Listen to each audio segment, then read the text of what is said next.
पछिल्लो विवरण हेर्दाखेरि नेपाली कांग्रेससँग 500 र नेकपा एमालेसँग 600 भन्दा बढीको फराकिलो मतान्तरले डाक्टर स्वर्णिम वाग्ले यति बेला तनहुँ 1 मा लिड गरिरहनु भएको हामी देख्न सक्छौं तपाईहरुलाई।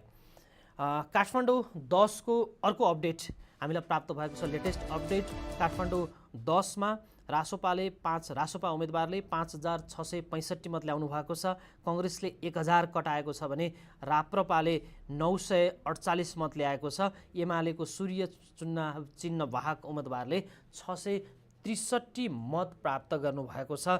यो पछिल्लो मत परिणाम हेर्दाखेरि काठमाडौँ 10 मा बिहान 7:15 जाँदासम्म रासोपाका उम्मेदवार झण्डै 4100 भन्दा बढीको फराकिलो मतान्तरले अहिले आफ्नो लिड लिइराख्नु भएको हामी देख्न सक्छौं।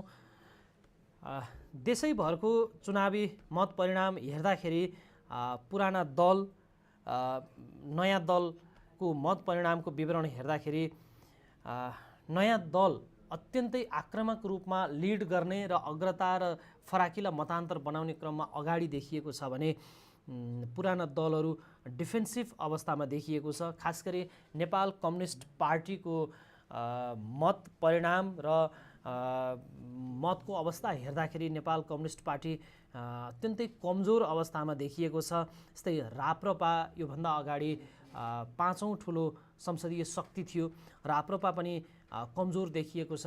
खास गरी वैकल्पिक राजनीतिको वकालत गर्दै खुलेका नयाँ दलहरू पनि उज्यालो नेपाल पार्टी, जस्तै श्रम संस्कृति पार्टीहरू पनि उल्लेख्य मात्रामा मत परिणाम ल्याउन चुकेको देखिएको छ र जनताले वैकल्पिकको मेयोको रूपमा राष्ट्रिय स्वतन्त्र पार्टीलाई नै मतदान एकहोरो गरेका हुन् कि जस्तो खाले टीका टिप्पणीहरू पनि हामी देख्न सक्छौं विज्ञहरूको र मत परिणामले पनि त्यतैतर्फ आकलन गरेको देख्न सकिन्छ।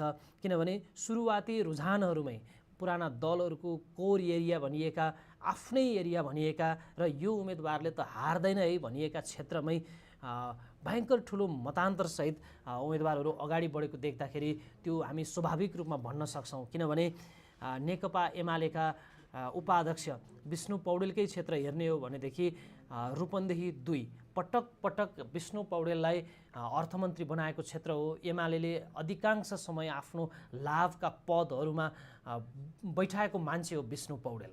विष्णु पौडेल यस्ता मान्छे हुन् जसका लागि चुनावमा साम दाम दण्डभेद सबै प्रयोग गर्ने शक्ति पनि थियो र त्यो अभ्यास गर्नुभएको पनि थियो। तर युवा उम्मेदवार भर्खरका 28 वर्षका युवा उम्मेदवार सुलभ खरेलले विष्णु पौडेललाई निकै ठुलो अग्रता बनाएर रूपन्देही 2 मा आफ्नो पक्षमा मतदाता मत तानिरहेको हामीले देख्न सक्छौं। पछिल्लो विवरण हेर्दाखेरि सुलभ खरेल फराकिलो मतान्तरसहित अगाडि बढेको देख्न सकिन्छ।